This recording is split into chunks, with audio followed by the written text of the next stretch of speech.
Morning students, मैं Rakesh Kumar Sinha BSS girls high school में maths physics का टीचर हूँ। और आज आप लोग के लिए डाइपोल से आगे मतलब लास्ट टाइम लोग क्या पढ़े थे? लास्ट टाइम लोग पढ़े थे डाइपोल के कारण इलेक्ट्रिक फील्ड। डाइपोल का इलेक्ट्रिक फील्ड कहाँ कहाँ? तो नंबर 1 में अक्षीय रेखा पर और नंबर 2 में इक्वेटोरियल लाइन, ठीक ना, इक्वेटोरियल लाइन पर दो हम लोग देखे थे। अब क्या करते हैं, आज हम इसे थोड़ा सा आगे प्लेस करते हैं। आगे प्लेस करने का मतलब क्या है कि एक तो इलेक्ट्रिक फील्ड लेते हैं। इलेक्ट्रिक फील्ड हम लोग जानते हैं कि हमेशा प्लस से माइनस की ओर जाता है, ठीक है। तो प्लस से माइनस की ओर इस तरह से इलेक्ट्रिक फील्ड लेनी है। और यहाँ पर क्या करते हैं कि उठा करके एक तो डाइपोल को प्लेस कर देते हैं। माइनस की ओर चार्ज इधर है, प्लस की ओर चार्ज इधर है, ठीक है। उठा करके हम इसको प्लेस कर दिए इस तरह से, माइनस की और प्लस की चार्ज। अब अगर इलेक्ट्रिक फील्ड में इसको हम रखेंगे तो यहाँ पर प्लस और वहाँ पर माइनस है, तो होगा क्या कि ये दोनों चार्ज सेम है, इसमें तो दोनों बराबर फोर्स लगेगा। और दोनों में जब बराबर फोर्स लगेगा तो क्या होगा कि ये इस तरह से बेंड हो जाएगा, ये जो है सो घूम करके इस तरह से आ जाएगा। यहाँ पर प्लस क्यू आ जाएगा, यहाँ पर माइनस क्यू आ जाएगा। क्यों? क्योंकि इस पर इधर की ओर फोर्स लगेगा और इस पर इधर की ओर फोर्स लगेगा और दोनों पर इक्वल फोर्स लगेगा। दोनों पर इक्वल फोर्स क्यों लगा? क्योंकि चार्ज का जो अमाउंट है सो सेम है। इलेक्ट्रिक फील्ड जो है सो सभी पॉइंट पर, सभी बिंदुओं पर सेम है। हम लोग पढ़े हैं electric field equal to formula क्या होता है? F by Q, force per unit charge is called electric field. मतलब कि फोर्स हम लोग पर यूनिट चार्ज पर निकालते हैं। तो एफ इक्वल टू क्या होगा बताइए?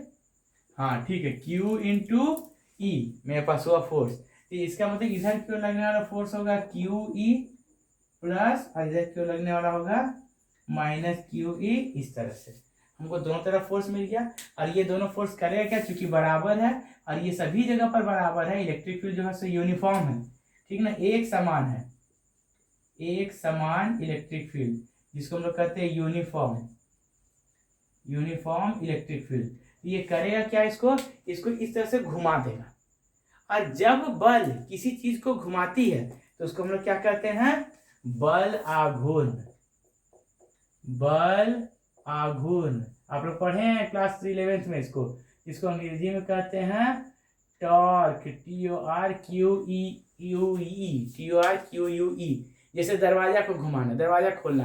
अगर हम दरवाजा को ऐसे पकड़ के कैसे खोलते हैं तो क्या होता है? दरवाजा को खींचते हैं तो घूमता है, दरवाजा अपनी जगह को छोड़ के तो नहीं जाता है। टॉर्क कभी भी जगह को छोड़ करके जाने नहीं बोलता है। टॉर्क का काम क्या है? घुमाना। जैसे हम चलते हैं तो कैसे चलते हैं? इस तरह से पैर रखे ऐसे चलते हैं। कभी क्या ऐसे उठा के पैर चलते हैं क्या?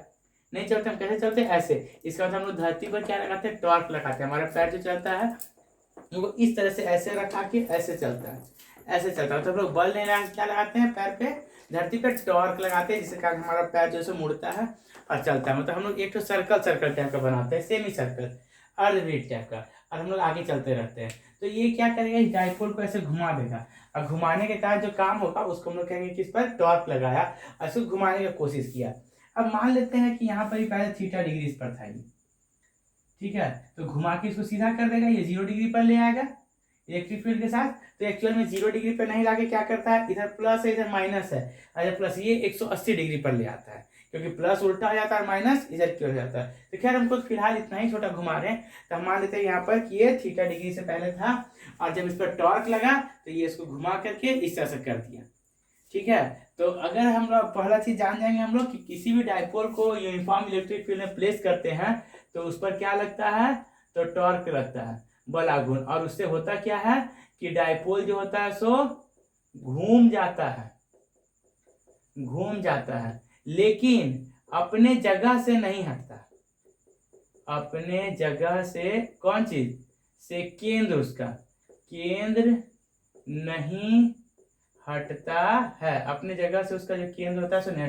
देखिए केंद्र अभी भी यहाँ था और घूमेगा तभी केंद्र यहीं रहेगा, मतलब इसमें डिस्प्लेस नहीं करेगा। क्यों नहीं किया? क्योंकि दोनों जगह सेम फोर्स लग रहा था। अगर सेम फोर्स नहीं लगता, मतलब ये यूनिफॉर्म इलेक्ट्रिक फील्ड ये एक समान या असमान लेते, ठीक है, यहाँ पर कुछ, यहाँ पर कुछ, यहाँ पर कुछ, अलग अलग जगह पर अलग अलग लेते हैं, तो क्या होता है कि इधर अलग फोर्स लगता है, इधर अलग फोर्स लगता है। तो ये क्या करता है? जिधर फोर्स ज्यादा लगता है उधर के घुमाता भी और खींच के भी ले जाता है। ठीक है, मतलब यहाँ था तो हो सकता है इसको यहाँ ले आके यहाँ सीधा कर देता है, यहाँ ले आके इधर ले आके इधर सीधा करता है, ये इसको डिस्प्लेस कर देता है अपनी जगह से। याद रखिएगा नॉन यूनिफॉर्म फील्ड क्या करता है, ये यूनिफॉर्म का बात बोले, ये वाला, ये तो दोनों में होगा, यूनिफॉर्म और नॉन यूनिफॉर्म दोनों में, ये यूनिफॉर्म में भी होगा और नॉन यूनिफॉर्म में भी होगा, लेकिन ये वाला जो सिर्फ यूनिफॉर्म में होगा, अगर नॉन यूनिफॉर्म होगा तो अपने जगह से हट जाएगा, अपने जगह से हट जाएगा, याद रखिएगा। अगर नॉन यूनिफॉर्म होगा इलेक्ट्रिक फील्ड तो अपने जगह से हट जाएगा, मतलब असमान होगा तो, ठीक है। ये समान, एक समान इलेक्ट्रिक फील्ड के लिए बताए हम, एक समान इलेक्ट्रिक फील्ड के लिए बताएं, और ये असमान इलेक्ट्रिक फील्ड के लिए बताएं, अपनी जगह से हट जाएगा। मतलब इसमें देखिए, इसमें एफ नेट जो होगा आपका वो F1 मान लेते हैं, F2 मान लेते हैं, F1 minus F2 equal to 0 हो जाएगा, लेकिन इसमें F नेट जो है सो 0 नहीं होगा, इसमें टॉर्क जो है सो 0 नहीं होगा, इसमें भी टॉर्क 0 नहीं होगा। ऑब्जेक्टिव में क्वेश्चन आता है टॉर्क दोनों में से किसी में 0 नहीं होगा क्योंकि दोनों में घूमेगा, लेकिन इसमें अपना जगह से नहीं हटेगा, इसमें F नेट 0 हो जाएगा, जबकि इसमें F नेट 0 नहीं होगा। इस बात का ध्यान रखना हम लोग को, ठीक है। इसमें ऑब्जेक्टिव क्वेश्चन आता है। अब हम कितना टॉर्क लगेगा, टॉर्क के लिए मैथमेटिकल कैलकुलेशन करने जा रहे हैं, ठीक है, कि इसमें कितना टॉर्क लगेगा, टॉर्क का अमाउंट पता करेंगे कि वो जो लगेगा सो कितना लगेगा। इधर मिटा देते हैं ताकि आराम से हम बता सके जगह बना करके। देखिए, जब हम लोग टॉर्क लगाते हैं तो टॉर्क के बारे में आप लोग क्लास 11 में पढ़े थे, टॉर्क के बारे में क्लास 11 में पढ़े थे कि फोर्स इंटू परपेंडिकुलर डिस्टेंस होता है, ठीक है। टॉर्क का परिभाषा जो फॉर्मूला होता है वो टो इक्वल्स टू, टो से डिनोट करते हैं उसको, और ये वेक्टर क्वांटिटी होता है तो फोर्स इंटू परपेंडिकुलर डिस्टेंस। इसका मतलब क्या है, बल, हिंदी में बता रहे हैं, बल गुना लंबवत दूरी, लंबवत दूरी। और लंबवत दूरी कैसे निकालते हैं, तो ऐसे निकालते हैं, इसका पूरा लंबाई तो 2a लेंगे, ठीक है, तो 2a लिए तो ये थीटा है तो ये भी थीटा हो जाएगा, तो ये वैल्यू क्या होगा, लंबवत दूरी होगा, तो लंबवत दूरी ये निकालेंगे तो क्या होगा, इसको यहाँ से यहाँ तक 2a माने, ठीक है, साइन थीटा लेते हैं इसको, तो साइन थीटा इक्वल टू क्या हो जाएगा, इसमें मान लेते हैं, नाम देते हैं ए बी सी, तो ए सी है मेरे पास लंबवत दूरी, साइन थीटा इक्वल टू हो जाएगा ए सी बाई ए बी, मतलब ए सी इक्वल टू क्या हो जाएगा, ए बी साइन थीटा, और ए बी साइन थीटा मतलब ए बी क्या है, यहाँ से यहाँ तक 2a साइन थीटा, मतलब आपकी लंबवत दूरी क्या हुई, तो 2a साइन थीटा, समीकरण नंबर 1। और बल कितना लग रहा, तो बल के हम पढ़ चुके हैं, E equal to F by Q होता है, तो F equal to Q E, तो फोर्स कितना हुआ आपके पास, Q इंटू ई, समीकरण नंबर 2। अब दोनों का मान हम किस में बैठाएंगे, तो इसमें, तो टू इक्वल टू क्या हो जाएगा, 2a साइन थीटा, नहीं गलती है, पहले F लिखना चाहिए ना, Q E into 2a sine theta, 2a into Q, एक साथ लेते हैं, 2aq इंटू ई साइन थीटा, मतलब 2aq क्या हो जाएगा, dipole moment P E sine theta. और चूंकि P E साइन थीटा में आया है, इसका मतलब इसको वेक्टर फॉर्म में लिख सकते हैं P क्रॉस E, ठीक है। और ये हमको बताता है कि ये वेक्टर क्वांटिटी है, और टो इक्वल टू होता है P क्रॉस E, मेरे पास फॉर्मूला यही आएगा, tau equal to P cross E। अब इसका डायरेक्शन क्या होगा, ये घूमेगा कैसे, इसमें टॉर्क किधर लगेगा, तो E इधर की ओर, इसमें फोर्स उल्टा लगेगा, ठीक है। और टॉर्क का इसमें जो डायरेक्शन निकालते हैं हम लोग, वो राइट हैंड रूल से निकालते हैं, राइट हैंड थंब रूल। तो राइट हैंड थंब रूल क्या करता है कि अगर E ऐसे है, एक ठो ऐसे है, यहाँ पर किसमें किसमें काम करे, PE में, P का डायरेक्शन इधर से इधर है, ठीक, और E इलेक्ट्रिक फील्ड का डायरेक्शन इधर से इधर है, PE को क्रॉस कर रहा है, तो P ऐसे है, E इधर की ओर है, तो PE को क्रॉस करेगा तो हमको किधर मिलेगा, अंगूठा किधर बता रहा है, ध्यान से देखिएगा, P ऐसे है मेरे पास, यहाँ हम शॉर्टकट अलग बता रहे हैं, ठीक ना, देखिएगा अलग से, ये P वेक्टर है, ये E वेक्टर, दोनों के बीच में एंगल कितना है, थीटा, तो हाथ ऐसे रखे, राइट हैंड थंब रूल, ये P क्रॉस कर रहा है E को, तो अंगूठा किधर बता रहा है, अंदर की ओर, मतलब कि ये अगर ये अंदर की ओर है, और ये हमको मिलेगा इस तरह से, ये मिलेगा टॉर्क का वैल्यू, ठीक है, टॉर्क का वैल्यू मिलेगा जो उसको घुमाएगा अंदर की ओर, tau equal to PE sine theta, मेरे पास ये आ गया इस तरह का। उम्मीद करते हैं समझ में आ गया होगा आप लोग को। अब थोड़ा सा इसमें हम लोग काम करते हैं, कुछ अलग अलग केसेस लेते हैं कि मैक्सिमम टॉर्क कब लगेगा, मिनिमम टॉर्क कब लगेगा, ये बहुत बकवास टाइप का चीज है। अब मैक्सिमम और मिनिमम का जब बात करते हैं तो ये तब आता है जब आपका साइन थीटा इंटू मतलब एंगल इंट्रोड्यूस हो। अगर फॉर्मूला में एंगल इंट्रोड्यूस होता तो अलग अलग एंगल का वैल्यू अलग अलग होगा, और जब अलग अलग एंगल का वैल्यू अलग अलग होता है इसका मतलब हर अलग अलग डायरेक्शन में अगर रखा है, कोई ऐसे है या फिर ऐसे है या ऐसे है ऐसे है, तो उसमें अलग अलग टॉर्क लगेगा। ठीक है, जैसे कि यहाँ देखिएगा, अगर हम इलेक्ट्रिक फील्ड ऐसे लगा रहे हैं, ठीक है, PE है, तो इधर की ओर इसको हम रखे हैं, हाँ ऐसे ही रखते हैं, -q + q, तो P का डायरेक्शन भी इधर और E का डायरेक्शन भी इधर, दोनों एक ही तरफ डायरेक्शन हो गया, PE दोनों एक ही तरफ डायरेक्शन हो गया। इसका तो P और E के बीच में बनने वाला कोण 0 डिग्री, मतलब कि sine theta, theta equal to कितना हो गया 0, तो साइन 0 का वैल्यू कितना होता है 0, तो आपके पास टॉर्क कितना लगेगा P, इसको मैग्नीट्यूड में हम सिर्फ काम कर रहे हैं, ठीक ना, PE × 0, तो कितना हो गया 0, मतलब ये मिनिमम टॉर्क होता है, सबसे कम। ठीक है, अब अगर दोनों के बीच में इसको घुमा करके हम ऐसे कर देते हैं, ठीक है, कंडीशन नंबर 1 था ये, केस 1, केस 2 में आते हैं।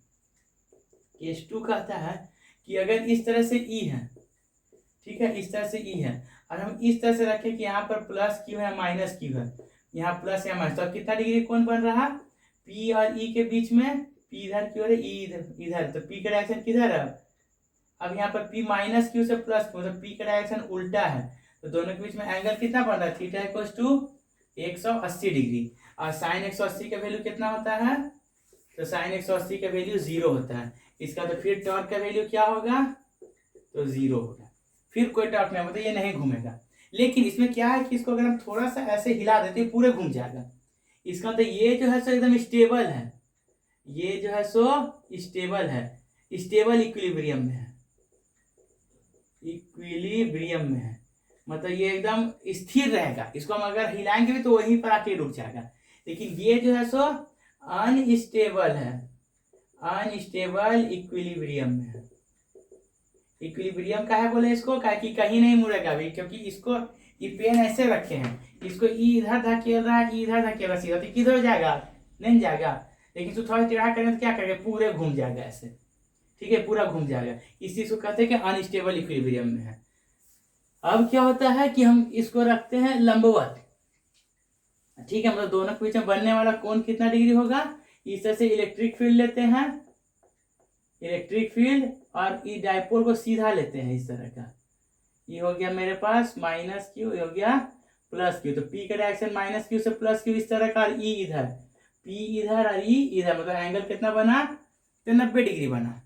ठीक है, तो यहाँ पर लेते हैं साइन 90 का वैल्यू कितना होता है 1, मतलब टॉर्क इक्वल टू कितना होगा, तो PE × 1, मतलब कितना हो गया PE, ये आपका मैक्सिमम वैल्यू होता है टॉर्क का, सबसे मैक्सिमम वैल्यू। टॉर्क सबसे ज्यादा कब लगता है, जब दोनों के बीच में P और E के बीच में डायपोल मोमेंट और इलेक्ट्रिक फील्ड के बीच में 90 डिग्री का कोण बन रहा हो। ठीक है, ये इसका स्पेशल कंडीशन था। फिर uniform non uniform electric field में उसको प्लेस करने का तरीका था। नेट फोर्स के बारे में हम लोग जाने, इस तरह से आप लोग के टॉर्क के बारे में जो कॉन्सेप्ट हम लोग पढ़े थे वो कंप्लीट हुआ।